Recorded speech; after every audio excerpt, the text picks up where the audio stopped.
Bom dia, gente. Bom dia, tudo bem? Eu falo a partir de Porto Alegre, um dia lindo, ensolarado.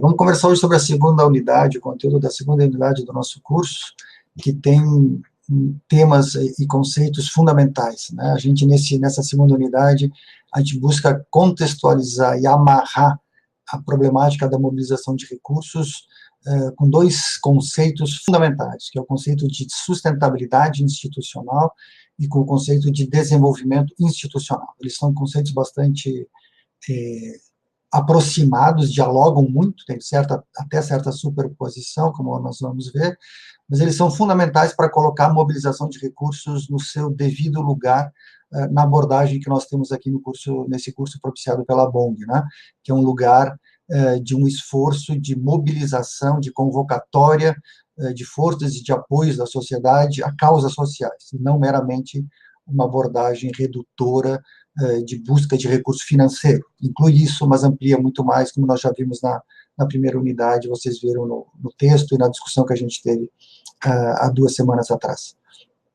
Bom, bem-vindos e bem-vindas a todos e todas. Eu vou ter uma fala pouco estruturada, vou retomar conceitos da unidade, vou tentar aprofundar, refletir, torná-los mais acessíveis, às vezes dando exemplos, quando é o caso, e, na medida que eu vou olhando aqui na coluna da direita, as questões que, eventualmente, vocês, participantes, possam levantar no transcorrer da minha fala, e eu vou abordando, reagindo, tentando responder na medida que o tempo e as condições permitirem. A gente tem mais ou menos 1 hora para essa conversa.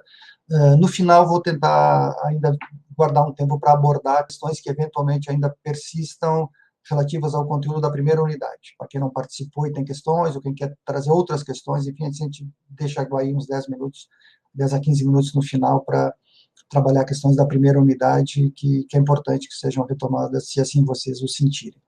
Tá bem? Bom, vamos começar com uma coisa bem básica de novo. A gente tem dito já aqui, desde da outra conversa nossa, que a gente está tentando buscar uma abordagem, desenvolver uma abordagem para tudo, para a mobilização de recursos, mas também uma abordagem para o olhar sobre as organizações e sobre a sociedade, o mundo, que é uma abordagem que busca ser complexa. Né? Isso é, a gente tenta fugir da nossa herança, porque é uma herança que todos temos em algum grau, uma herança que o sistema educativo, que as visões de mundo predominantes acabaram nos impondo, que é uma visão de mundo que tende a ser ver o mundo como algo muito mais simples, simplista, um olhar muito mais redutor, um olhar mais maniqueísta, né, mais funcionalista, para falar em termos sociológicos, ou, se quiser, em termos filosóficos, um olhar que é mais positivista, que vê coisas mais do que ver sujeitos e relações. Nós queremos olhar para o mundo e ver sujeitos, ver relações, interações, conexões, interdependências, né? Já que o olhar complexo diz exatamente isso, que tudo está conectado com tudo. Né? Vocês devem conhecer desculpa fazer essa digressão na física quântica, da qual eu não entendo nada, mas eu gosto de algumas coisas. Um dos físicos principais da física quântica disse lá no início do século XX, Niels Bohr, que quando você vai para o nível do micro, que você entra no átomo e vai ver o mundo das pequenas coisas invisíveis, tudo é energia. Então, quando você entra na matéria, a matéria supostamente é que é sólido, né? A mesa, a cadeira, o computador, tudo essa matéria, o nosso corpo é matéria, supostamente é sólido. Quando você entra no âmago, no micro, no mais pequeno que nós conseguimos com nossas ferramentas tecnológicas atuais, entrar no micro, a gente descobre que a matéria nada mais é do que uma interação densa e intensa de vibração de energia. É energia que vibra. Se tudo é energia que vibra, então tudo está em conexão com tudo, porque não existe nenhum lugar que não haja energia vibrando, na matéria, no ar, em qualquer coisa. Então a gente faz essa referência de mesa de bar à física quântica, se vocês me permitem, para essa correlação de que as coisas estão todas conectadas. Então, para compreender qualquer fenômeno, no nosso caso, que é a mobilização de recursos, e as organizações da sociedade civil, que buscam mobilizar recursos, buscam ser sustentáveis nas suas causas e propósitos, é fundamental sempre olhar para esses temas, essas questões, esses fenômenos, buscando compreender as suas conexões, né? Buscando ver como organismos vivos, olhando para as organizações, né? Como organismos vivos, dinâmicos, não são coisas fechadas. No passado, a visão das organizações era que elas eram ferramentas, instrumentos mecânicos, né? Para cumprir uma função, como uma roldana cumpre uma função numa engrenagem, né?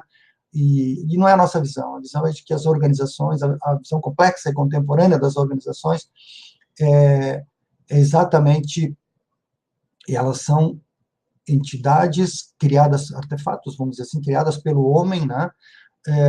Para promover determinados propósitos na sociedade, as organizações e as instituições, mas elas são absolutamente dinâmicas, porosas a relação com a sociedade.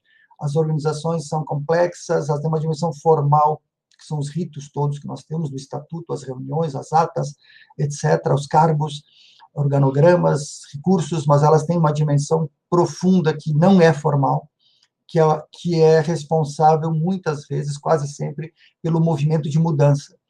O que nós queremos chamar atenção, um dos aspectos que nós queremos chamar atenção nessa unidade é que olhemos com mais atenção e com permanência no tempo, né, para o que acontece com as nossas organizações. O que está acontecendo com as nossas organizações? Não só hoje, num contexto muito adverso, mas também de forma permanente. O conceito de desenvolvimento institucional, já começa a entrar aí, ele tem exatamente ele cumpre essa função, esse conceito. Por que a gente vai falar em desenvolvimento institucional? Bom, primeiro, porque a gente acredita que as instituições, as organizações estão em permanente processo de mudança. Por isso a gente fala em desenvolvimento. Então, se elas estão em permanente processo de mudança, é importante que a gente tenha consciência de como se dão essas mudanças e de como a gente pode favorecer para que as mudanças, que aqui a gente chama de desenvolvimento, possam ir na direção que nós desejamos, ou que nós possamos influenciar o processo de mudança e desenvolvimento das organizações, para que elas cumpram cada vez mais as finalidades que nós propusemos a elas. Mas por que eu estou falando de desenvolvimento institucional e das organizações, se o nosso tema é mobilização de recursos? É porque justamente a segunda unidade propõe a seguinte ideia, de que para compreender o que é mobilização de recursos, e para uma organização ter êxito nos seus esforços de mobilização de recursos, ela deve inscrever uns esforços, correlacionar, conectar os esforços de mobilização de recursos com o seu processo de desenvolvimento institucional. Fazendo isso, ela vai estar fortalecendo a sua sustentabilidade. Vou dizer em termos mais simples. Para que você tenha sucesso na mobilização de recursos, a sua organização tem que estar se pensando o tempo inteiro e pensando em que mudanças institucionais, organizacionais, pequenas, médias e grandes, de curto prazo, de médio prazo, a organização tem que estar liderando e promovendo para favorecer a mobilização de recursos, ok? Depois vou dar exemplos disso. E, ao mesmo tempo, quando você vai mobilizar recursos, você tem que pensar não só em que mudanças na sua organização devem ser promovidas para favorecer a mobilização de recursos, como deve pensar de que os recursos que você está mobilizando, a forma de mobilizá-los, a forma de utilizá-los e a forma de gerenciá-los deve favorecer a sustentabilidade da organização. Isso é, não basta buscar recursos para fazer algo importante hoje. É importante pensar que esses recursos devem ter uma contribuição importante, não só eles, mas a forma de mobilizá-los, a forma de implementá-los, de executá-los, de gerenciá-los, deve ter uma relação consciente com o esforço para tornar a sua organização perene no tempo. Isso é, que ela tenha sustentabilidade, que a sua causa social e a legitimidade da sua causa social, sua reputação, sejam coisas cada vez mais fortes no tempo. Por quê? Porque reputação e sustentabilidade são fatores, são pilares fundamentais da mobilização de recursos. Vocês veem que nós estamos sempre pensando tentando pensar de um jeito complexo e não mecânico. Então, essas três questões se correlacionam, estão conectadas intrinsecamente. Vamos de novo. Para eu ter êxito nos meus esforços de mobilizar recursos, eu não posso sair correndo, dando tiro para todos os lados, em todos os editais, tentando buscar dinheiro. Nós precisamos de recursos e precisamos de dinheiro. Dinheiro não é todos os recursos que a organização precisa, já falamos disso. Quando você vai definir um plano, uma estratégia de mobilização de recursos, é importante que você pense, ok, para implementar essa estratégia de mobilização, que consequências isso tem para nós, a organização, em termos de organizar a casa, digamos assim. Quer dizer, que mudanças nós temos que promover na comunicação, por exemplo, no jeito como a gente intervém nas redes sociais, em como a gente se posiciona no site institucional. Que mudanças no site institucional a gente tem que fazer para tornar ele mais interativo, mais atrativo, mais leve, mais interessante, mas também mais funcional para quem o consulta.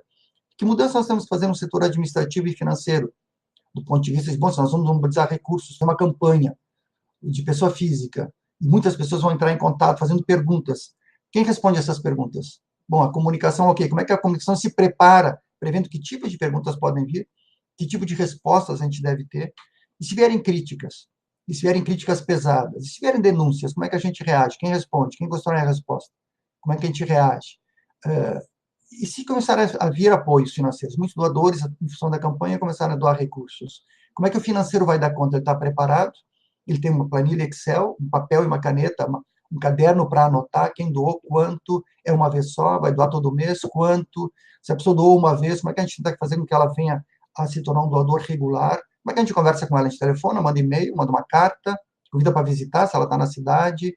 Como é que a gente vai fazer? Tudo isso exige pensar respostas que são administrativas, financeiras, são de processos, são de responsabilidade, quem vai assumir, são da área da comunicação, são dos materiais, do site, das redes sociais. Enfim, vocês veem que pedir apoio a causas sociais para os outros é muito mais do que ir atrás de recursos financeiros. Isso é mobilizar recursos. Se você vai nessa direção, você tem que organizar o seu time, a sua equipe e conjunto da organização para estarem predispostas e preparadas para esse conceito, que é o conceito de que nós temos uma causa fundamental, nós temos forte convicção, nós sabemos que nós precisamos buscar apoio social e político e financeiro para essa causa, então nós vamos solicitar, mobilizar bolsos, corações e mentes, como a gente conversou na primeira unidade, em busca de agregar força social e política a essa causa. Bom, para isso eu tenho que dialogar com a sociedade, certo? E para dialogar com a sociedade, eu tenho que me preparar, porque eu abro um diálogo, eu tenho que estar preparado para o que vem. Vem exigências, vem perguntas, vem críticas, vem contribuições, vem propostas, eu tenho que estar preparado para receber, acolher, responder, dinamizar esse diálogo, tornar ele um diálogo que gere apoio, inclusive financeiro. Tudo isso exige mudança na organização, certo? Então, uma coisa, a mobilização de recursos, no final das contas, gera um excelente campo de desafios para o desenvolvimento institucional da organização. Quando você começa a mobilizar recursos, você começa a ter, começa não, né? Porque pode ter de outras formas. A mobilização, ela gera vetores de necessidade de mudança. Ela sinaliza em que a organização tem que mudar para estar mais apta a mobilizar recursos e a dar respostas superiores a cada ciclo, em termos de capacidade de mobilizar e gerenciar recursos. Certo? Deixa eu olhar um pouquinho aqui nas questões de vocês, ver se antes de eu ir adiante.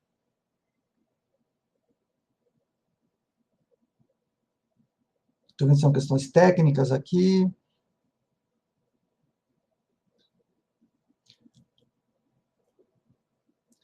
Tudo que é sólido desmancha no ar, diz a Luciana, né? É verdade, né? Isso é o Manifesto Comunista, né? 1848, né?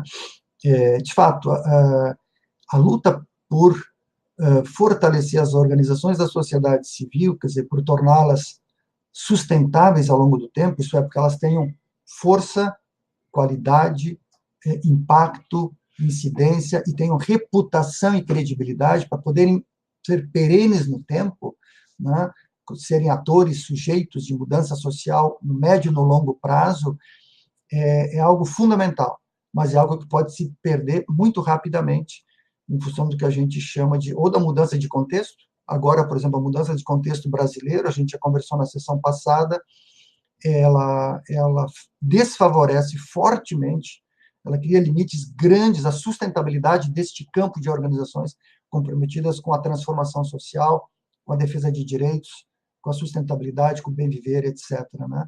Fica muito mais difícil a gente ter um campo sustentável. Isso foi muito mais favorável nos últimos 20 anos no Brasil, 15, 20 anos, do que agora. Então, agora nós temos um desafio brutal, porque parece que a gente corre o risco de tudo se desmanchar no ar. A noção de direitos, né? As políticas públicas conectadas a direitos, assegurar direitos constitucionais, o direito a ter direitos, que é uma questão fundamental para este campo de organizações, ele passa a ser bombardeado e criminalizado, inclusive politicamente, juridicamente, inclusive, e por correntes fortes na sociedade civil, conservadoras e liberais e ultraliberais, inclusive. Então, nós temos um desafio, a própria existência e relevância, necessidade das organizações que nós defendemos, trabalhamos, nas quais militamos, né? Então, o desafio hoje ele é muito mais profundo do que simplesmente como eu mobilizo recursos. A questão talvez seja formulada melhor da seguinte forma: como eu mobilizo recursos de forma que a minha organização consiga existir para além desse contexto? Como é que nós conseguimos persistir e nos mantermos vivos, tentando influenciar esse contexto, o que existe de tendências de núcleos de potencial mudança no atual contexto, para que a gente possa vir a existir no próximo ciclo, para crescer, se fortalecer? Qual é o grau de ameaça a este campo? Então, nós temos uma questão aí que é de existência. O contexto atual fere a possibilidade de existência de muitas organizações que estão muito fragilizadas nesse campo. Então, isso bota uma carga de responsabilidade na mobilização de recursos ainda maior. E ainda mais interessante a abordagem que nós defendemos aqui, que é essa abordagem de ter a mobilização de recursos a partir de um olhar que é social, político, né, que é relacional. Quer dizer, eu vou usar recursos da sociedade, corações, bolsos, corações e mentes. Por onde eu parto, como eu vou? Tem que entender o que está acontecendo, o que está acontecendo com as pessoas na sociedade civil, qual é a percepção, as percepções que estão se proliferando sobre organização social, organização filantrópica, sobre ONG, movimento social, partido político, enfim. O que está acontecendo na base das igrejas, na base da periferia urbana, no mundo rural, nas grandes cidades, nas pequenas e médias cidades, nas nossas regiões? O que está acontecendo que nós estamos perdendo terreno em termos de legitimidade, de reputação e de papel social?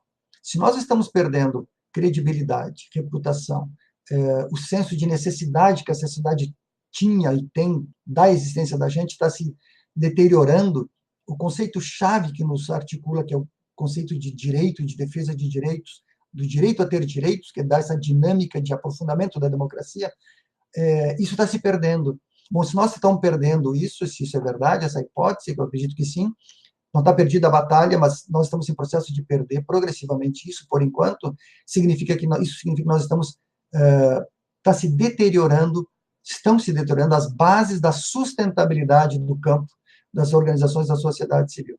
E se as bases de sustentabilidade do nosso campo se deterioram, são os pilares sobre os quais a gente existe, que é a questão de que há um ente que não é estatal, que não é privado do mercado, que é um outro ente, que são atores, sujeitos da sociedade civil, que eles têm um papel no desenvolvimento da sociedade, um papel no desenvolvimento social, um papel no aprofundamento da democracia, da qualidade da democracia, isso está se ruindo. Né? A visão liberal e até ultraliberal de que o Estado deve ser reduzido a um mínimo e o que sai do Estado não vai para organizações da sociedade civil, vai para vai para o mercado. Quer dizer, cada vez mais que as coisas que são públicas se tornam mercadoria, que é isso que está acontecendo no capitalismo atual, isso rouba espaço de nós, um terceiro sujeito, que é o sujeito que tem um olhar, eu diria, mais focado no genuíno interesse público, interesse de todos, interesse de grandes maiorias e de minorias que precisam ter voz ativa e respeito na sociedade, espaço na sociedade. Isso só nós radicalmente defendemos. Então, a nossa existência como campo é fundamental, só que a sustentabilidade do nosso campo está ruindo porque os conceitos fundamentais, os pilares que nos mantêm ativos, está ruindo. Neste contexto, como mobilizar recursos? Isso é muito difícil, de fato, está se tornando muito difícil. Por isso que a gente traz esses conceitos de sustentabilidade e desenvolvimento institucional. Desenvolvimento institucional, formalmente, vocês viram aí no conteúdo da unidade 2, ele tem um conceito, enfim, mais formal, que é a questão a capacidade da organização, basicamente a capacidade de realizar a sua missão institucional de forma perene e de garantir um posicionamento estratégico na sociedade. É a ideia de que, bom, você tem um propósito, tem uma causa, tem uma missão, o desenvolvimento institucional é tudo que você faz para garantir, melhorar a sua capacidade de realizar a sua missão.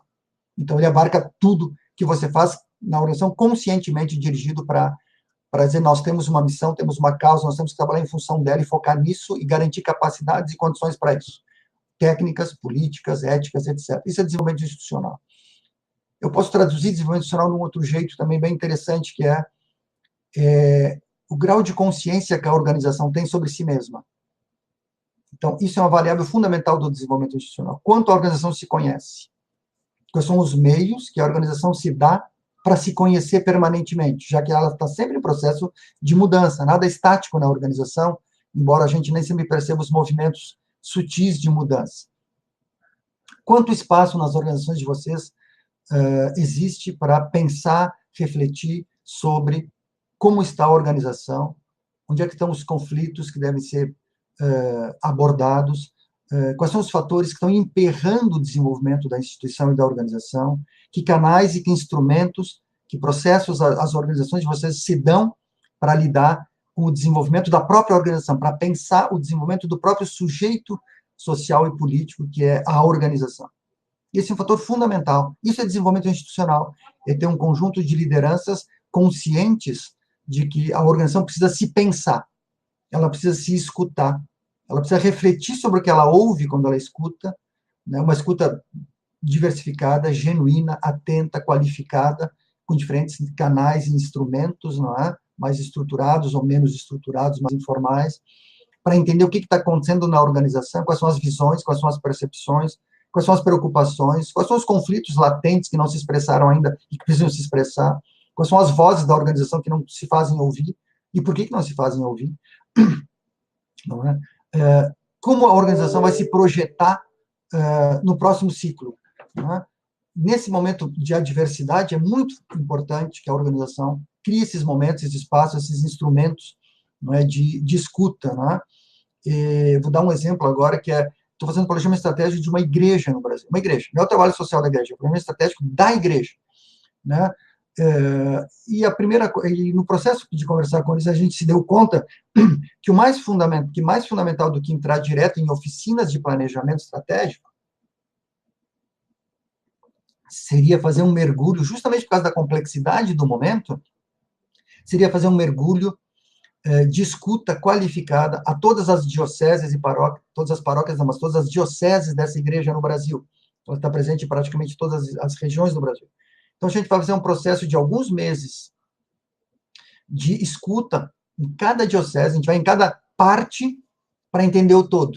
De novo, a complexidade. A gente vai mergulhar em cada parte para ver onde é que está o todo na parte, como o todo aparece na parte, quer dizer, como a Igreja Nacional aparece na diocese, né? Seja do ponto de vista da sua missão, do seu trabalho social, diaconal, pastoral, do ponto de vista dos conflitos, do ponto de vista da percepção que cada diocese tem do nacional, o que proposição tem, que conflitos emergem.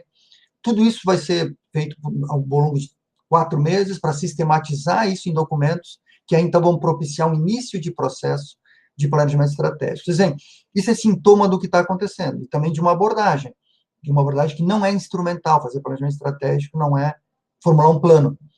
Formular planejamento estratégico para conectar com os conceitos que nós estamos trabalhando é fazer um esforço de ajudar a organização a compreender adequadamente o contexto e seus desafios e adequadamente compreender-se.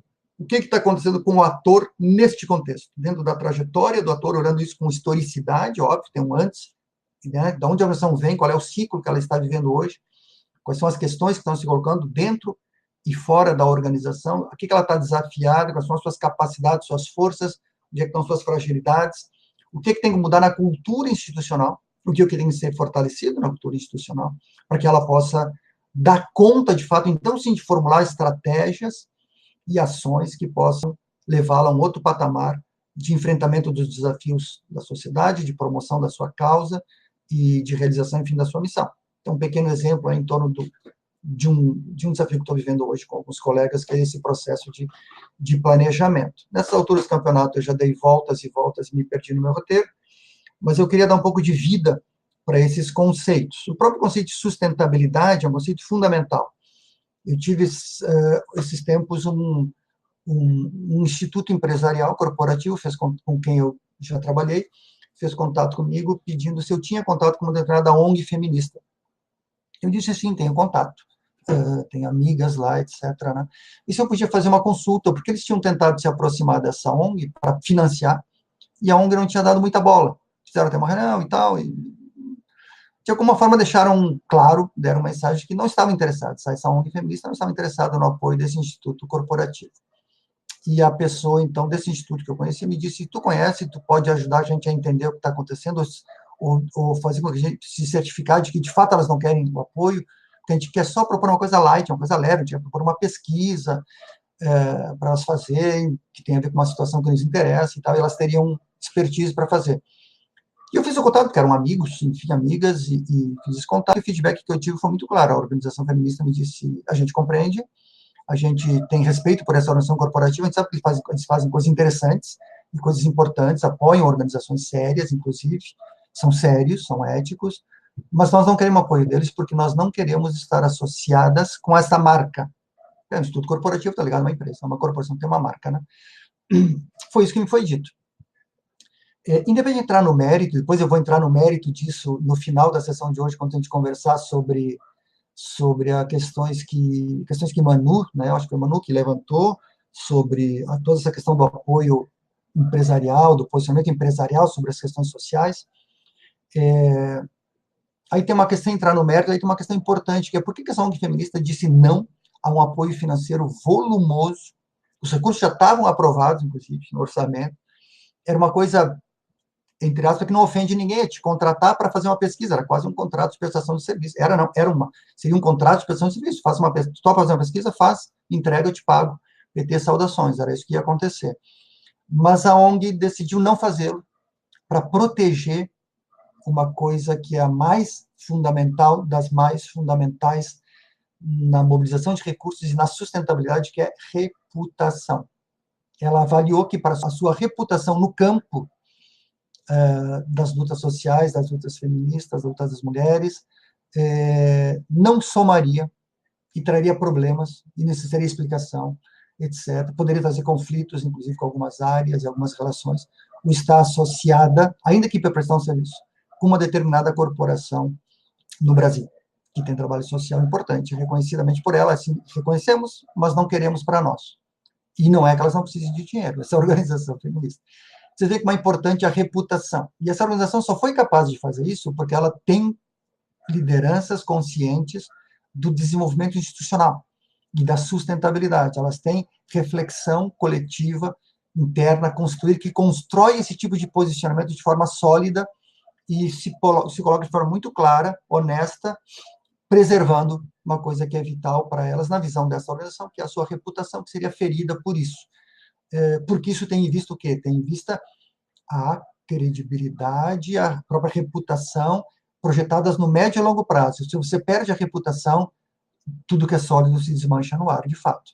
Por isso que é muito grave o que a gente percebe como acusações, denúncias, muitas falsas, manipuladas, esse movimento de criminalização e o discurso de criminalização que o atual governo faz, e alguns esforços de criminalização, mobiliza a sociedade, setores da sociedade, para atacar e tirar credibilidade desse campo. Por isso que esse movimento existe, porque se a gente perde credibilidade, perde reputação, a gente perde muito na luta por sustentabilidade institucional desse campo e perde muito nas capacidades, não tanto, mas nas condições para mobilizar recursos. Elas vão ser muito mais desfavoráveis. Por isso o ataque tão grande a esse campo e ao corte de possibilidades de acesso a recursos, não é? Vamos dar uma olhada aqui nas questões de vocês. Vamos ver se eu consigo. São mais questões técnicas, estou passando. Falar um pouco do... Passei muito rápido, deixa eu ver.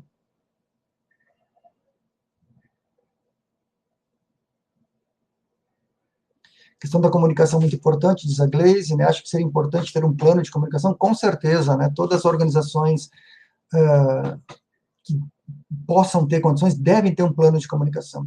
Às vezes brinco, inclusive, a sério com as organizações, quando tem situações de crise, de risco de corte, redução de pessoal, de projetos, de, olha, é melhor tirar um educador, um técnico, do que ficar sem ninguém na comunicação. não é possível ficar sem ninguém na comunicação. Ainda que você não tenha um setor, não tenha uma área, uma ação pequena, ok. Vocês têm alguém que ajuda, você tem um colaborador, alguém que é meio turno, alguém que presta serviços por horas semanais na comunicação, não abra mão dessa pessoa. Abra mão do técnico, do educador, mas não abra mão dela, eu brinco, porque a comunicação é decisiva. Conectando com mobilização de recursos. Se vocês me perguntarem o que é a tarefa, eu estava dizendo, a condição fundamental de mobilizar recursos é reputação, é credibilidade. Agora, se vocês me perguntam o que é a tarefa de mobilização de recursos mais importante, se eu for mobilizar recursos, o que é o mais importante fazer? O que vocês acham que é? Não é uma coisa só. A gente está sempre trabalhando uma perspectiva complexa, então não tem respostas únicas e simples para nada. Tudo é multicausado, mas vamos brincar com a ideia de que haveria uma tarefa master, a ficha número 1. O que é o mais importante? Se vocês pudessem fazer só uma coisa para melhorar a mobilização de recursos, ou para entrar numa lógica de mobilização de recursos, o que seria? A comunicação está no âmago disso, já de cara. O que seria essa tarefa incontornável número 1? Vocês têm ideia? Eu diria que é elaborar, forjar um discurso, uma narrativa de apresentação da sua causa e da sua organização para a sociedade. Se você tem felicidade no formular um discurso e uma narrativa que conta um pouco a história do drama social, que tem a ver com a causa que vocês defendem, que realce o papel dos sujeitos no chão, na sociedade real, né, em relação a essa causa, e são capazes de agregar, contar uma história que agregue simpatia, apoio, gere aproximação, interesse, gere perguntas. Se vocês conseguem contar uma história que interpele, esse é o termo correto, o conceito, interpelação, se vocês conseguem interpelar um conjunto de pessoas na sociedade, vocês vão ter bastante êxito na mobilização de recursos, porque essa é a tarefa mais difícil. Experimentem sair à rua e construir, vocês podem fazer um exercício, inclusive, de construir um discurso, isso é bom fazer em oficinas, né? A gente dá a tarefa dos alunos saírem em pequenos grupos, sai por 2 horas, uma tarefa, tem que formular um discurso de justificação, de defesa da causa e da sua organização, e sai à rua para conversar. E volte daqui 2 horas e me conte como foi. Leve lenço, porque vão haver muitas lágrimas, né? Leve lenços, leve lençóis, porque vão ser lágrimas caudalosas, provavelmente. É muito difícil conversar com as pessoas hoje sobre direitos, sobre questões sociais, desafios, dependendo em que área, em que território, em que grupos sociais você está. Mas essa é a tarefa mais importante, e ela é mais difícil. Ela é mais difícil porque a gente vem de um período no Brasil em que isso era dado quase como era um dado. Assim, direitos, a gente construiu toda a redemocratização do Brasil, a Constituição de 88, a esmagadora maioria das políticas sociais, políticas públicas construídas desde então, estavam sob o marco dos direitos. As políticas públicas diziam, afirmavam, e na prática muitas conseguiam fazer a efetivação de direitos. E a nossa democracia, ainda que frágil e limitada em muitos aspectos, né, ela vinha fortalecendo essa disposição que é o direito a ter direito, que nos dá a embocadura, a entrada para promover processos de aprofundamento e radicalização da democracia, né, de sustentabilidade, de uma outra visão de mundo, de sociedade e de desenvolvimento. Né? Então, isso nos trouxe um ambiente, produziu um ambiente muito mais favorável para dialogar sobre direitos, sobre minorias, sobre identidades, né? Toda a emergência da problemática da diversidade, né? Abriu todo um campo no mundo, no Brasil também, né? Para a projeção de novos atores, novas pessoas, novas formas de viver, né? De querer viver, de querer se afirmar na sociedade, e uma rede grande de organizações conectadas com essas emergências de novas identidades legítimas na sociedade, né? Bom, hoje não é assim. Hoje o nosso discurso de direitos, de diversidade, ele está na contracorrente do que é hegemônico aí fora no mundo. Então, a nossa capacidade de formular um discurso e uma narrativa que comunique para as pessoas o que nós pretendemos, o que nós fazemos, como nós fazemos, porque o que nós fazemos, do jeito que nós fazemos, é importante não só para nós, não só para as pessoas que nós eventualmente entramos em contato e supostamente beneficiamos, mas é importante para toda a sociedade. Porque o que nós fazemos é importante não só para quem se beneficia do nosso trabalho, mas para toda a sociedade. Que argumentos a gente tem nessa linha? Isso é fundamental.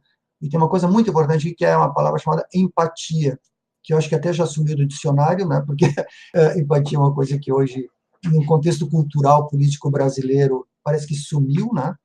Até nas relações pessoais e familiares, né? As pessoas parece que perderam a noção nós vivemos em sociedade, empatia é um pilar coesional, de coesão da sociedade fundamental. Então, a nossa comunicação tem que gerar empatia, ela tem que manifestar empatia, despertar nas pessoas, ou voltar a lembrar as pessoas que nós somos humanos, portanto, todos merecedores de dignidade, certo?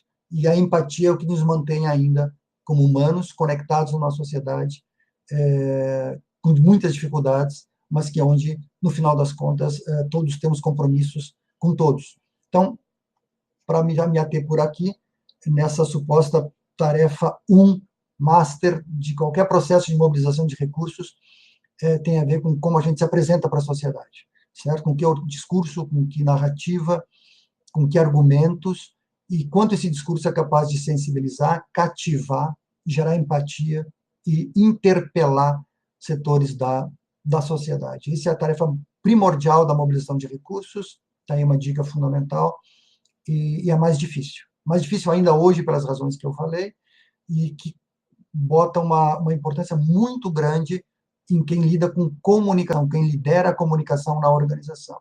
Então, assim, dica 2, nenhuma organização pode não ter ninguém na área de comunicação. Comunicação não é se der, quando der, vamos ver se dá, depois da crise, não. A comunicação é agora, é a coisa primordial, junto com o que a gente faz no território, no terreno, com sujeitos e atores sociais e redes, a gente tem que ter alguém bom o suficiente para o nosso tamanho, nosso tamanho de operações na área de comunicação. Voluntário, prestador de serviço por horas, ou alguém full-time, melhor ainda, capacidade de organizar o nosso site, nossas redes sociais, dinamizar isso tudo, especialmente, não alguém técnico na comunicação só. A organização tem que ter, de novo, trago o desenvolvimento institucional. A gente tem que ter capacidade de pensar a comunicação como um instrumento político. A comunicação é um ato político, fundamentalmente, que usa uma série de técnicas, óbvio, ferramentas de processo, óbvio, né? Então, nós temos que ter pessoas que dominam isso. Mas nós temos que pensar que a comunicação tem que ser uma discussão da agenda, da liderança, da organização de forma permanente. Como nós estamos nos comunicando com a sociedade? Como a sociedade está nos ouvindo? Fui fazer uma avaliação institucional no ano passado, de uma ONG bastante importante, grande no Brasil, uma trajetória de mais de 30 anos, e eles me pediram, como parte da avaliação, que fizesse uma escuta com interlocutores externos, bem vasta, para entender como eles são percebidos pelos outros. Fizemos um processo de avaliação, que, óbvio, sempre se escuta também interlocutores externos da organização, mas nesse momento tinha um capítulo da avaliação de forma muito importante, para ouvir um número importante de pessoas e organizações do setor público, privado, universidade, movimentos sociais, militantes, ativistas, sobre como percebiam a organização, justamente porque a organização esta sabia de que a percepção externa ia trazer muitos ensinamentos, insights, talvez aprendizados sobre como aperfeiçoar a comunicação dentro da organização, a partir do argumento de como a gente está sendo percebido, o que está sendo visto, o que não está sendo visto, o que a gente quer que seja visto e valorizado. Então, como é que a gente aprimora a comunicação? Estava passando na comunicação.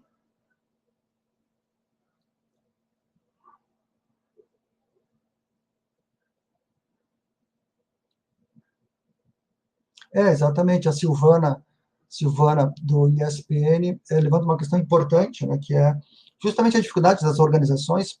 Ela refere às organizações pequenas que acessam, enfim, os pequenos projetos do Instituto, não é?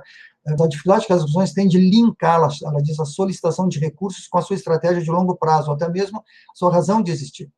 Isso é um elemento de desenvolvimento, é uma fragilidade do desenvolvimento institucional dessas organizações. Claro, organizações pequenas, em geral, têm pequenos recursos, elas tendem a ter um horizonte pequeno. Infelizmente, é muito comum assim, tu não consegue ter um horizonte de pensar em 5, 10 anos, pensar em estratégia de médio e longo prazo, infelizmente, quando tu tem poucos recursos, poucas condições, mas é um esforço também de formação. É importante, é necessário, eu já assessoro e assessorei muito ao longo dos últimos 20 anos organizações de apoio a pequenos projetos, né? E é muito, tanto em vários setores, sociedade civil, corporativo, mundo ecumênico, é muito importante que, esse é o meu argumento, que quem apoia pequenos projetos deve não só apoiar pequenos projetos do ponto de vista financeiro, mas deve oferecer oportunidades de formação, de capacity building e de chamar atenção para a importância do desenvolvimento institucional. Porque senão o sujeito ele fica pequeno sem necessidade. Ele pode ser pequeno no número de recursos que ele é capaz de mobilizar e utilizar, mas ele não precisa ser pequeno do ponto de vista da sua visão de mundo, da sua estratégia como sujeito. Sujeitos grandes em termos de estratégia podem fazer grandes coisas sociais com pequenos recursos. Agora, isso depende também de oportunidade e de condições. Então, quem apoia pequenos projetos, eu sempre sugiro que desenvolva uma ação, um programa, uma linha de ação paralela, que é de oferecer oportunidades de capacitação, de reflexão coletiva e de chamar atenção para que toda organização, pequena ou não, deve ter processos de desenvolvimento institucional conscientes, liderados pelas lideranças, pensando no depois de amanhã, no amanhã no depois de amanhã, e exatamente nisso que Silvana fala, quer dizer, o teu projeto, o pequeno, o médio ou grande, que tu vai oferecer para alguma entidade, algum edital, um dos elementos chaves da relevância deles é exatamente a análise que se faça de como que esse projeto está conectado com as capacidades e as condições da organização e como que ele está conectado com uma perspectiva de médio e longo prazo. Porque isso dá o elemento da relevância. Quão relevante ele é esse projeto para essa organização? Você vê que se você construiu claramente o argumento de que este projeto está conectado de forma muito clara, ele é a expressão do seu plano estratégico plurianual, ele está conectado com propósitos de médio e longo prazo, isso reforça a relevância desse projeto. Portanto, está fortalecendo o argumento de, olha, financie esse projeto, porque ele não tem só a ver com as atividades fim, com o público que nós queremos alcançar e impactar. Ele tem a ver também com favorecer as condições de sustentabilidade de médio e longo prazo da nossa organização como sujeito social. Isso fortalece muito o argumento de aprovação de um projeto, ou não, como Silvana bem chama a atenção.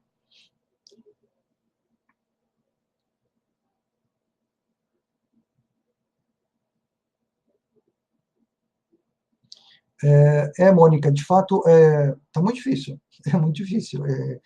Eu não quero ser cético, assim, mas eu vejo sinais muito ruins por todo lado. Então, eu acho que tem uma coisa, quando um barco começa a fazer água, né, ou os tripulantes do barco se unem para pensar o que fazer juntos, ou todos afundam, né? Ou então um ou dois se salvam e o resto se afoga. Então, nesse momento, é importantíssimo criar espaço de reflexão coletiva. Dentro da organização, toda a organização estar pensando o contexto e se pensando no contexto, para pensar estratégias no mínimo de sobrevivência, de resiliência, né, e talvez até mais, mas também é importante criar espaço de reflexão no campo, nas redes, nas articulações, nas plataformas que nós temos, ou até criar espaços novos de reflexão coletiva conjunta nas áreas dos territórios, nas temáticas em que nós atuamos, porque sozinho ninguém é sustentável. Aliás, esse é um outro elemento da sustentabilidade, né? Nenhuma organização sustentável sozinha. Ela é tão ou mais sustentável quanto for a sustentabilidade maior ou menor do seu campo social. Se você é uma organização que atua na Amazônia, você vai ser tão ou mais sustentável quão sustentável está o campo das organizações da sociedade civil que trabalham com a temática amazônica no território amazônico, né? ou em qualquer outra área temático ou geográfica. Então, isso é muito importante, né? Os nossos esforços de sustentabilidade têm que ser de fortalecimento de capacidade de cada organização de ser mais sustentável, e a gente fala, vocês devem ter visto no conteúdo da unidade 12, a gente fala numa dimensão sociopolítica da sustentabilidade, a gente fala numa dimensão técnico-gerencial, que a gente fala na dimensão propriamente financeira da sustentabilidade, né? Que não é só, sustentabilidade não é só dinheiro, não é? Por isso que eu estou falando de reputação, de credibilidade, de comunicação, de qualidade técnica, de perfil de liderança, tudo isso são fatores de sustentabilidade da organização. Então, isso é fundamental para pensar esses processos, né? Pois é, as OSCs têm fama de ser de esquerda, que defendem direitos, né? Veja, aqui a gente está dentro da batalha das narrativas, né? Nossos adversários, nossos inimigos tentam nos colocar, tentam nos associar com coisas que eles acham que vão nos prejudicar na percepção pública. E a gente tem que buscar se associar e se conectar com coisas, com contextos, com termos, com campos semânticos que nos ponham num lugar melhor na opinião pública. Isso é uma disputa de narrativas, tipicamente falando, que hoje é fundamental, né? Então, quando eles dizem, bom, são ONGs, o dinheiro que vai para essas ONGs é só para alimentar os partidos, para alimentar o PT, as ONGs são de esquerda, portanto, e aí associa a esquerda com um monte de coisas negativas, né? A gente tem que construir uma narrativa sem entrar no mérito, sem entrar em dizer, não, nós não somos de esquerda, que seria um absurdo, né? Eu imagino, porque, bom, todo mundo que está querendo transformação social está conectado com um campo que está à esquerda da sociedade, grosso modo, né? Embora está mais ou menos, ou não sei aonde, mas, enfim, no centro e na direita que nós não estamos, como organizações que defendemos transformação social. Embora algumas organizações estão mais, têm um discurso mais neutro, pretensamente neutro.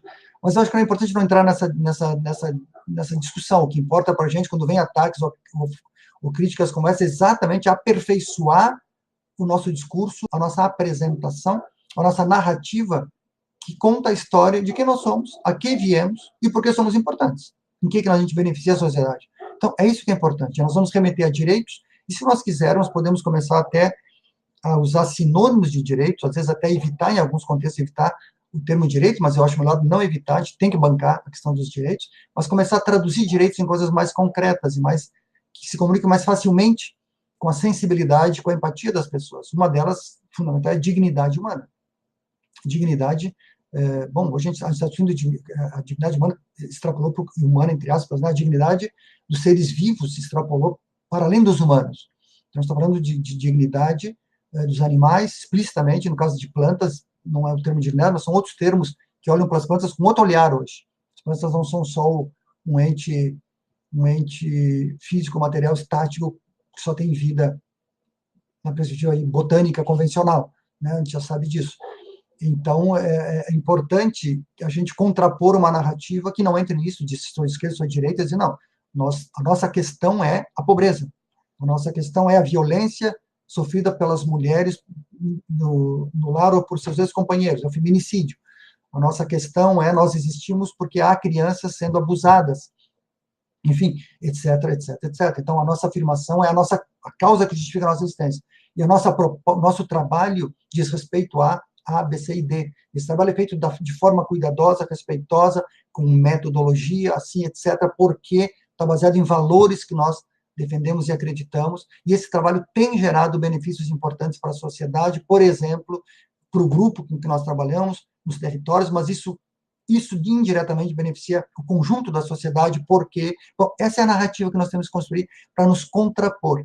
E não pode ser uma narrativa de violência, né, ou de impacto, mas uma narrativa que busque botar os pingos nos is, quer dizer, ênfase naquilo que nos interessa, né, e conectar sujeitos, papéis, razões de ser, resultados, benefícios para a sociedade. Se nós tem uma segunda tarefa, essa é a positiva. A outra, que é uma tarefa mais político-estratégica, é a gente atacar, por assim dizer, as narrativas que nos atacam. A gente reagir, perdão, às narrativas que nos atacam. Então, se nos conectam com a esquerda, a gente pode dizer, bom, a gente pode levantar perguntas, dizer, por que estão tentando caracterizar um trabalho sério, idôneo, que nós vimos fazendo há tempo, com resultados, com transparência, com impacto, etc. Por que estão tentando nos associar com esquerda, com isso, com aquilo, né, de um jeito negativo? Qual é o interesse que está por trás disso? Né? Qual é o interesse que está por trás do ataque e das restrições de acesso a recursos às ONGs ambientalistas no Brasil? Que são os interesses que possam estar por trás? Então, a gente tem que levantar perguntas e, eventualmente, até afirmações, quando a gente tem mais certeza dessas coisas, para chamar a atenção da opinião pública que há sempre interesses em jogo. A gente tem que, então, deixar explícito quais são os nossos interesses, que é o propósito, a nossa causa, e quais são os interesses que estão se contrapondo a nós de um jeito fake, de um jeito travestido, às vezes, de uma questão de crítica séria à partidarização, à esquerda, à desvio de recursos, a não sei o quê. e, na verdade, essa é uma fachada de terminológica e semântica para tentar confundir as coisas e beneficiar grandes interesses que sempre estão por trás, políticos, econômicos, geopolíticos, que estão por trás dessas questões. Então, a gente tem que dizer que estou de novo enfatizando a questão da narrativa, né? Como é que a gente se apresenta para a sociedade e como é que a gente dialoga com a sociedade. Estamos longe da coisa de buscar dinheiro. Estamos dizendo que buscar dinheiro tem que estar inscrito no processo de mobilizar recursos, que está em conexão com o papel político da organização na sociedade. Se você não tem nenhum papel político na sociedade, você não vai mobilizar recursos. Só pense em mobilizar recursos quem insere os seus esforços de busca de recursos e de apoio dentro de uma visão e de uma lógica de mobilizar força social e política na sociedade para suas causas. Né? E aí você consegue gerar recursos financeiros, recursos de colaboração, recursos de adesão política, né? Com muito mais sustentabilidade, você consegue fazer nessa lógica que nós estamos aqui propugnados.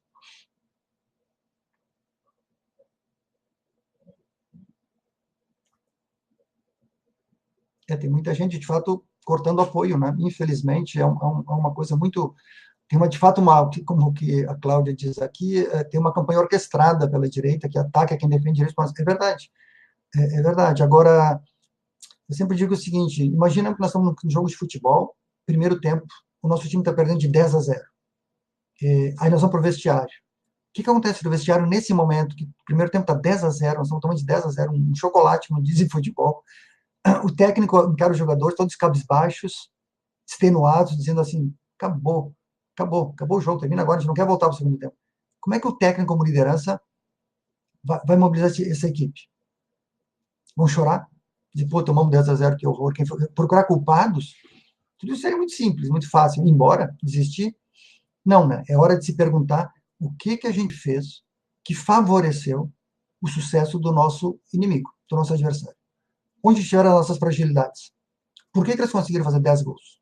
Bom, 3 foi porque o goleiro falou, bom, tá bem, o goleiro tá bem ou não, substitui, ou porque nós temos um esquema de defesa muito frágil, nossos atacantes não agrediram o suficiente, nosso time está desarticulado, está faltando alguns elementos táticos que a gente combinou não estão acontecendo. Enfim, é hora da gente pensar as ONGs, é hora da gente pensar, se quiser mais amplamente a esquerda, as forças de esquerda no Brasil se perguntarem, em vez de, claro, quando a gente está num debate público é outra coisa, mas em casa, né, aí pensando dentro das organizações, das redes, das plataformas, o que houve nesses últimos 15 anos no Brasil que favoreceram a emergência, e às vezes a emergência do que já existia e o fortalecimento, ou a emergência até de novas forças e discursos conservadores, em alguns casos fascistas, ultraliberais, muitas vezes, de uma direita como tal e de uma ultradireita, né? O que possibilitou a vitória eleitoral do atual governo e como isso nos afeta? Como é que a gente hoje está mais frágil, depois de 15 anos de governo de esquerda no Brasil, o campo da sociedade está mais frágil, né? É muito difícil explicar isso, mas é importante se perguntar. E muita gente na esquerda não está se perguntando. É fundamental se perguntar. Nós estamos no intervalo do jogo, está 10-0 contra nós vamos ficar reclamando do adversário? Ou nós vamos subir no campo e pedir para a torcida bater no time adversário? Ou nós vamos se perguntar, bom, eles foram muito melhores que nós, por quê? Onde é que estiveram nossas fragilidades? Onde é que a gente não se defendeu direito? Onde é que a gente deixou de avançar e devia ter avançado? Porque quando nós não avançamos, eles entraram e nos fragilizaram. E por que tudo que parecia tão sólido até 2013 se desmanchou no ar? Eu não tenho resposta para isso, mas eu acho que a pergunta é decisiva.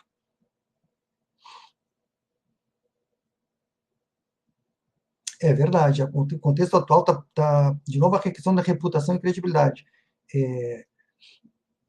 Eu queria dizer, reforçar o que Silvana Bastos agora está dizendo, que é a questão de que está se exigindo muito mais cuidado, rigor, no gerenciar recursos. Cuidado, gente, cuidado, porque a gente também pode ser muito fragilizado, de novo, volta ao vestiário, por erros básicos que a gente possa estar cometendo, às vezes de não fazer registros adequados, ter problemas de contabilidade, ter atraso no pagamento de impostos ou de direitos trabalhistas, contratações que não são uma base rigorosa na legislação. Uma das exigências fundamentais agora é de conformidade. Esse tema sai das empresas e vai para a sociedade civil também. Sua organização tem que estar conforme.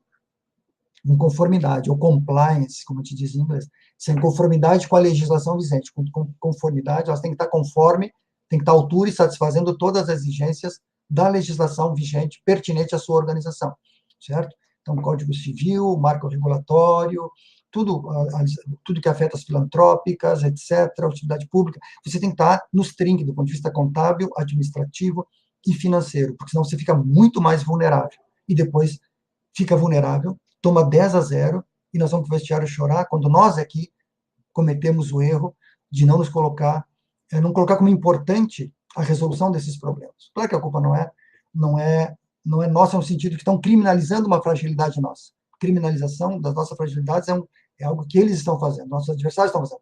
A nossa parte no problema é que a gente deixou que as fragilidades persistissem por muito tempo, sem equacionamento. Então, agora é a hora da gente, apesar das dificuldades, tentar sanar as nossas pendências e passivos contábeis, administrativos, financeiros, às vezes até políticos, coisas que possam afetar a nossa credibilidade e a nossa transparência na sociedade. São 11h30, a gente tem que ir caminhando para os últimos minutos. Alguém retoma a questão da educação popular. Eu gosto muito, eu sou educador popular, a minha formação é da educação popular. Eu vim de trabalho de pastoral de juventude, muitos anos, coordenei com outro grupo, um grupo, a SEBS, Comunidades Eclesiais de Base, na Grande Porto Alegre, pastoral universitária, tudo isso, uma ONG criada com base, trabalhei 8 anos numa ONG cujo princípio era a educação popular, e ainda, e o meu melhor eu ganhei nessa experiência da educação popular. Então, assim, acho fundamental isso, retomar princípios e atualizar a educação popular para esse campo da disputa de discurso, de narrativas, de construção de discursos mais consistentes para as nossas organizações, né? Isso é muito importante.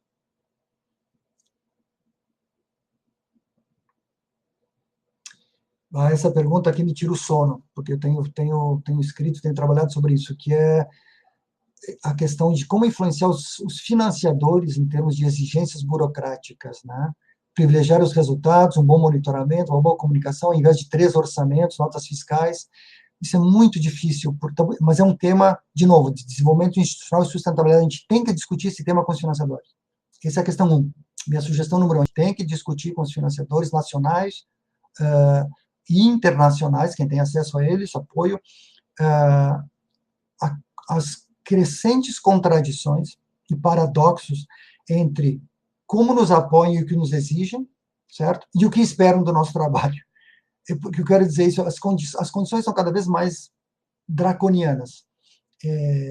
Os recursos vêm cada vez mais associados com exigências cada vez maiores de controle, né, de transparência, até de conexão da tua contabilidade com das tuas formas de gerenciar financeiramente com as da instituição que te financia, de controles, de visitas, de monitoramento. Isso está tudo muito mais pesado. Quer dizer, menos confiança.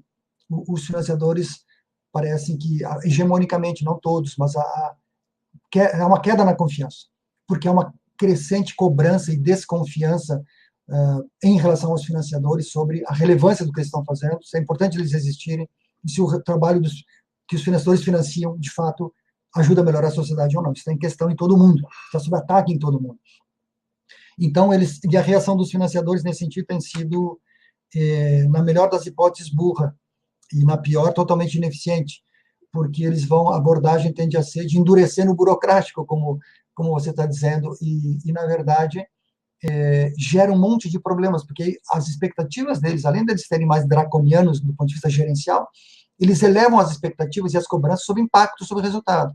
Então, muitas vezes, um instituto ou uma financiadora internacional te dá um recurso de curto prazo, cada vez mais curto prazo dos apoios, cada vez se espera mais impacto, com metas mais rígidas, mais duras, baseadas em indicadores quase sempre quantitativos, né? Então, um olhar já redutor, quantitativo, indicador, as metas te fazem trabalhar feito um condenado, eu tenho que trabalhar feito um condenado. Quando tu trabalha feito um condenado, tu não pensa, a organização vai emburrecendo, mas ela presta contas daquelas metas para o financiador, então fica um jogo de que, de um fazendo de conta que está satisfeito com a enganação do outro, né? Que é um pacto de mediocridade. Na verdade, nós temos que trazer esse tema à tona. Do jeito como os recursos são disponibilizados para as organizações, por projeto, por edital, por financiamento, etc., predomina cada vez mais formas que não favorecem o desenvolvimento institucional e não favorecem a sustentabilidade da organização. Elas querem extrair o máximo de impacto com condições cada vez mais duras de gerenciamento de recursos, né? E, então, são formas de apoiar projetos que não olham para o sujeito, né? Então, é uma espécie de coisificação. O financiador está olhando para a organização como uma coisa que produz algo que lhe interessa, que ela vai botar nos seus relatórios, etc., né? E a organização não é uma coisa, as pessoas não são, e as relações não são. As pessoas são pessoas, as organizações são sujeitos coletivos, que têm conexões com a sociedade, têm posicionamentos, certo? E tem que ter espaço para pensar se atua politicamente, não só em torno de projetos, né, tecnicamente falando. Então, eu quero dizer que é importante, esse tema está na mesa das nossas conversas e diálogos, para chamar atenção. Os financiadores, às vezes, não têm nem espaço para pensar sobre isso. Às vezes, o responsável pelo programa que conversa contigo tem consciência, mas ele não tem condições de levar essa discussão dentro da organização. Então, eu tenho um texto no meu blog, se vocês quiserem olhar, o blog é www.domingosarmani.wordpress.com.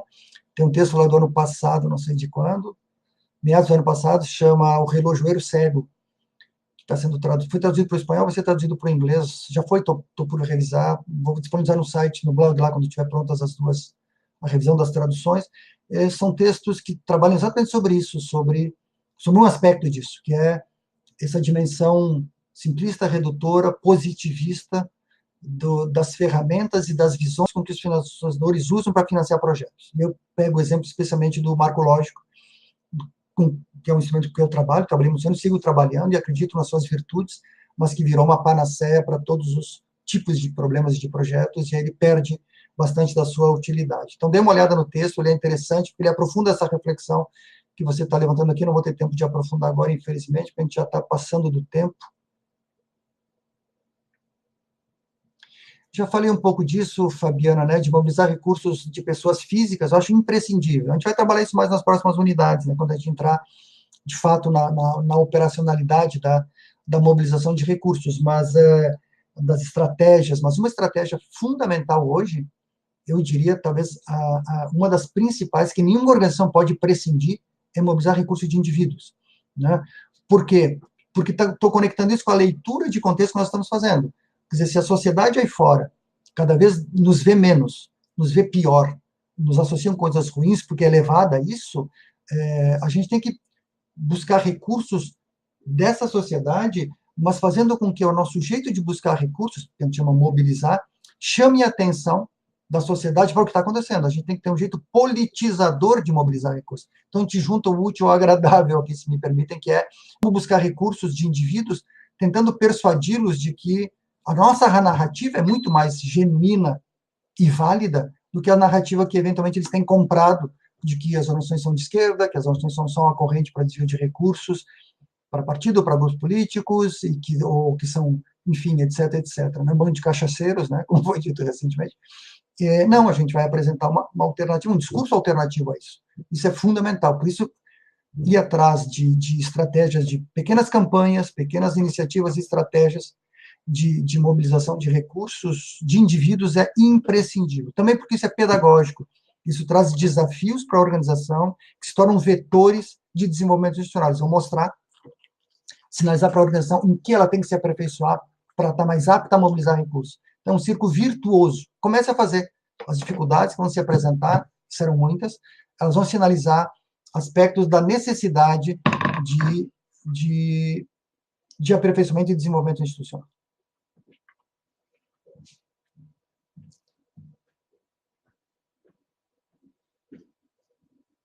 A questão da cooperação internacional, se ela volta com mais intensidade ou não, é a BEL, né?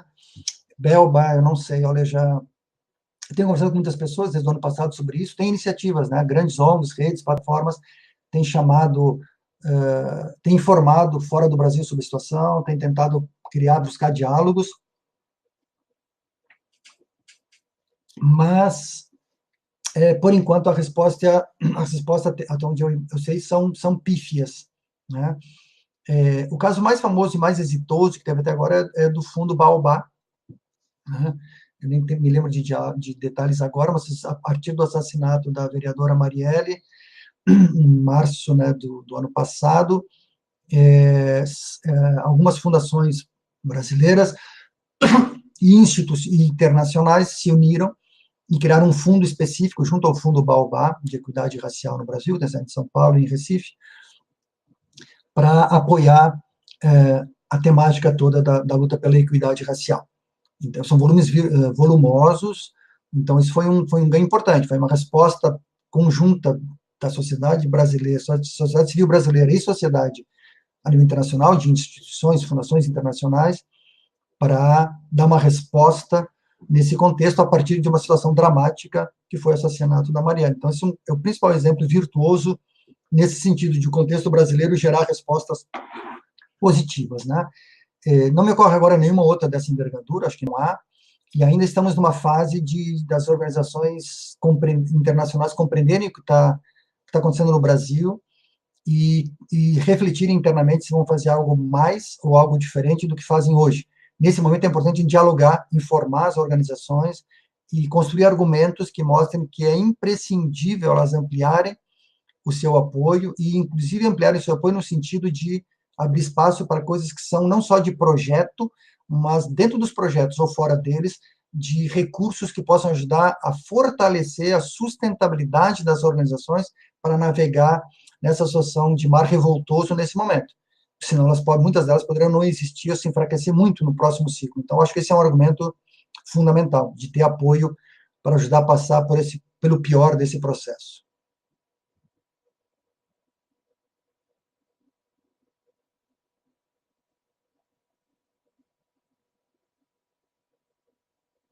Eu não toquei aqui porque não deu tempo no DRS, né? Vou falar rapidamente, vocês me permitem, já que a gente está extrapolando o tempo, o diagnóstico rápido da sustentabilidade. A partir do momento que a gente trabalha com uma abordagem de sustentabilidade que é complexa e multidimensional, a gente começou a pensar, bom, sustentabilidade tem três dimensões-chave. Tem uma dimensão mais política, sociopolítica, né? São questões de identidade, de quem compõe a organização, no conselho, sócios, equipe, né? Qual é a reputação, transparência, tudo isso são elementos que a gente chama sociopolíticos, que são fatores que aumentam ou diminuem a sustentabilidade. Mas também tem fatores, uma dimensão toda técnico-gerencial. Qual é a qualidade técnica do trabalho? Qual é a qualidade do monitoramento e avaliação, etc, etc. São dimensões técnicas da sustentabilidade. Um trabalho ruim não favorece a sustentabilidade. Então, uma equipe que não tem as competências necessárias não favorece a sustentabilidade. E, por fim, a dimensão financeira, que é a dimensão com que nós temos mais familiaridade, que é a dimensão exatamente de como nós mobilizamos recursos, como nós os gerenciamos, quão diversas é a base nossa de mobilizar recursos, que tipos de fontes, que tipo de estratégias, qual é o volume de recursos, etc. Né? Qual é a transparência que a gente tem sobre isso. São as três dimensões da sustentabilidade. E a partir disso, então, desse conceito, com essas três dimensões, eu desenvolvi essa ferramenta, que é a ideia de uma ferramenta que ela formula 10 perguntas para cada uma dessas três dimensões. Então, tem 10 perguntas sobre a dimensão sociopolítica, 10 perguntas sobre a dimensão técnico-gerencial e 10 perguntas sobre a dimensão financeira da sustentabilidade. Cada pergunta está focada numa variável, né, dessas todas que eu estou conversando aqui. A ideia é que gera uma pontuação de 1 a 5, você tem que explicitar, está na página 17 a 22 do documento base da unidade 2, né, vocês podem ver lá. É um exercício muito interessante, não simplesmente porque ele revela em termos de pontuação, mas a pontuação vai indicar as dimensões mais frágeis, e vocês vão poder fazer uma reflexão coletiva e dizer por que está frágil, por que os números, onde dão nota 1, 2 ou 3, né, e não 4 e 5, onde está bom, razoável, ótimo, enfim, por que a gente está 3, 2, 1, por que a gente deu nota frágil? Quais são as evidências? A ferramenta pede, inclusive, para indicar evidências principais. Por quê? Qual é a explicação que a organização se dá? E como é que essas questões que estão frágeis no técnico financeiro têm que relação com elementos da dimensão sociopolítica ou, eventualmente, com que questões da questão financeira. E vice-versa. Os problemas financeiros, às vezes de escassez de recursos, têm que conexão explicativa com questões técnicas e que conexão com questões explicativas da dimensão sociopolítica e vice-versa. Quer dizer, estamos articulando as partes para buscar uma explicação do que acontece com o todo de novo, né? Então, é muito importante que vocês façam um exercício, apliquem a ferramenta, a gente pode voltar a conversar sobre ela, ela é muito é fácil de aplicar, está bem explicado os passos que se dá. Já fiz dezenas de aplicações, e era uma discussão sempre riquíssima. Ao final do exercício do DRS, os participantes vão ter uma visão sobre a sua organização bem diferente do que tinham quando iniciaram o exercício. É uma questão de dedicar uma tarde, uma manhã, algumas horas, 2, 3 horas, para aplicar e gerar uma primeira reflexão, pelo menos, de compreensão do resultado que aparece. Faz muita diferença na autopercepção da organização, e até para perceber que percepções existem dentro da organização sobre ela mesma e sobre as suas questões.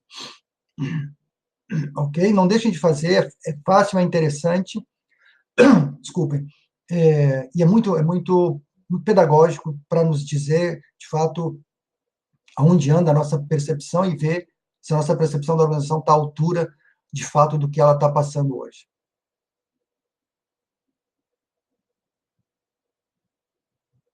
Sim, a questão da prestação de contas tem uma solução melhor no Mirós, que nós esperemos que vá para um outro patamar no caso das transferências de recursos públicos. Isso não afeta organizações privadas nem internacionais, não é?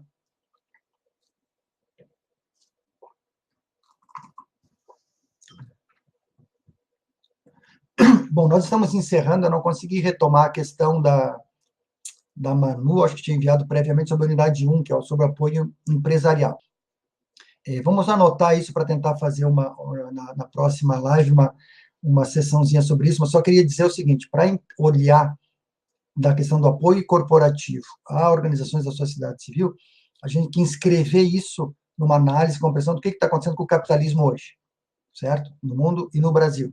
Essa é a chave de leitura macro para esses processos, e pensar como é que as empresas estão sendo pressionadas e desafiadas a se ressituar do ponto de vista da legitimidade da sua existência, né? E até do ponto de vista ético, né? Então, isso eu acho que são as chaves de leituras adequadas para ler essas situações. Eu espero que a gente possa voltar a conversar sobre isso na unidade 3, ok? Porque é um tema muito importante, tá? Muito obrigado por hoje, desculpe ter me excedido no tempo, mas estava uma conversa bem interessante. Fico aqui torcendo para que vocês leiam o material, façam as atividades, testem o DRS, o diagnóstico rápido, na sua organização, ainda que seja com um grupo pequeno de pessoas, não precisa ser com todo mundo, vocês vão fazer um exercício que vocês vão ver que é muito proveitoso, ele gera muitos insights, muitos aprendizados em pouco tempo sobre a organização. Ok? Super obrigado, um abração grande, nos vemos daqui 15 dias. Tchau, gente.